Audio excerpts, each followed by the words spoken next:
Day 20 of 365 days of meditation. And if you've never watched any of my videos, the purpose of this journey is to explore how meditating daily ultimately affects my mental health, both in the short term and over the span of 365 days and beyond. So today's meditation was about an hour and a half. This was the first one that I did early morning, like super early morning in a while. So I started about 4 a.m. I'd woken up, I was lying there, and I just thought, okay, I'll get up and meditate.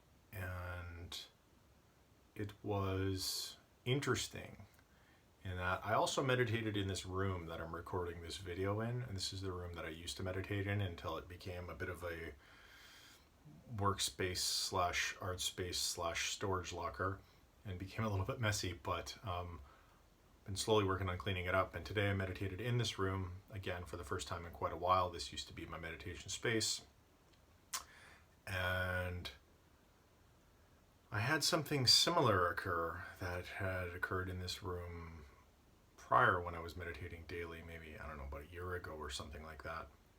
Roughly, I think it was about a year ago.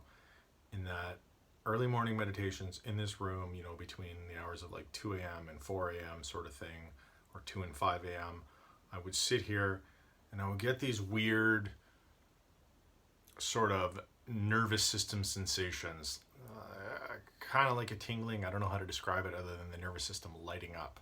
But it was weird in that it's not like the other ones I get where sometimes it sort of rises up from the middle of the body and you feel your nervous system kind of light up.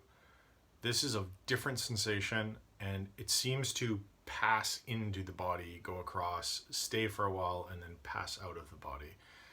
And the first time I had this sensation occurring, it really creeped me out, to be honest. I remember meditating, again, about a year ago, and it started happening, and it got to the point where it freaked me out so much that I actually didn't want to come into this room to meditate. I resisted it. I continued to push through and do it, but yeah, creepy sensations.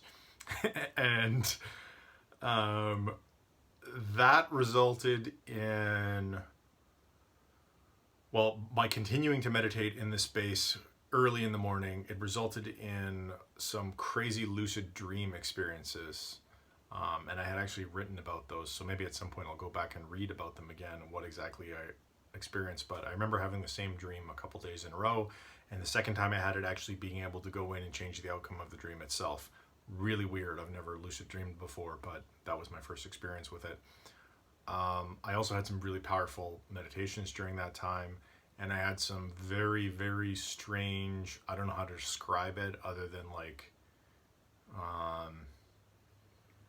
almost like a regression back to childhood at one point. But it was back to, yeah, a time in my life, I think it was probably about 8 or 9 years old or something.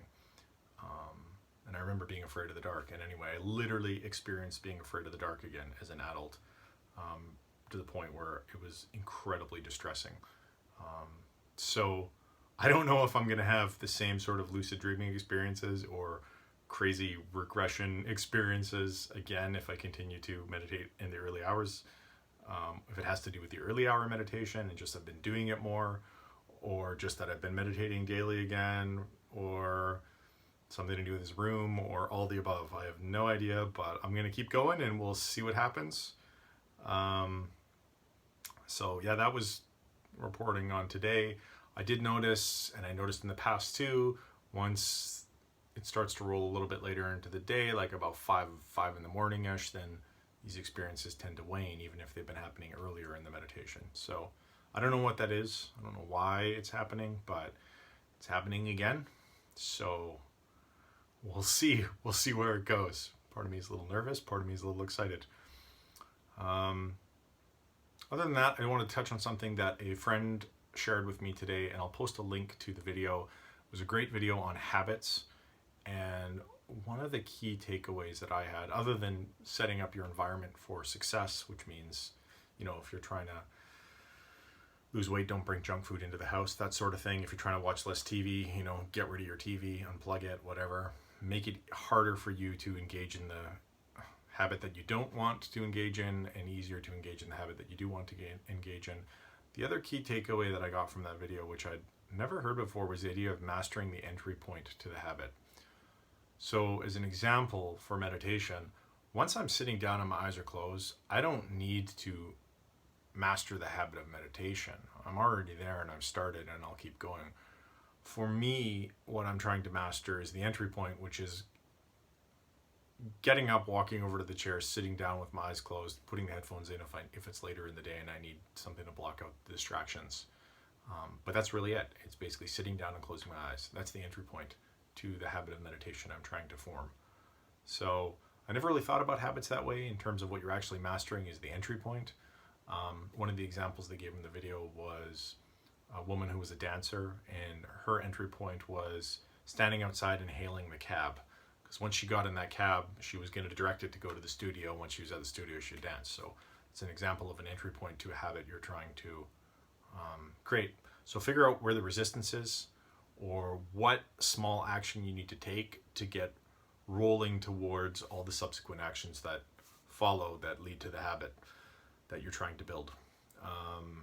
And you can apply that to meditation. So that's it for today. In closing, if you're struggling at all with your mental health, if you are feeling excessively anxious or depressed or experiencing suicidal ideation, if you're worrying excessively about the future or ruminating on the past or are distressed by your thoughts or your emotional state and feel like you're spiraling out of control, you can't regulate, talk to somebody, talk to somebody, talk to somebody, friend, family, colleague, coach, mental health professional, if you're able to access it, anyone that you trust, anyone that you feel like you can confide in. Obviously, if you feel like it's someone that can help you, even better. But even just to get it off your chest, to get it out there, super helpful. And whoever you talk to might be able to suggest some things you can do to help yourself, but also maybe refer you to somebody that has helped them in the past. And if none of those things, they'll just lend an ear, and you'll feel better just getting it off your chest. You'll also realize that you may hear a story of their own experiences with mental health and realize that many, many, many people go through this experience. Many people right under your nose go through this experience, and you are not alone. That was one of the key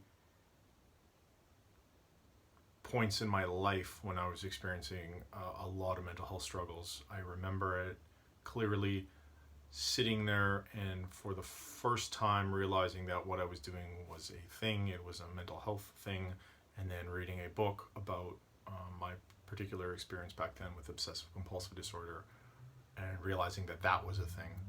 And it was incredible to just realize that I wasn't the only one who's feeling this way or doing these things, that I wasn't alone.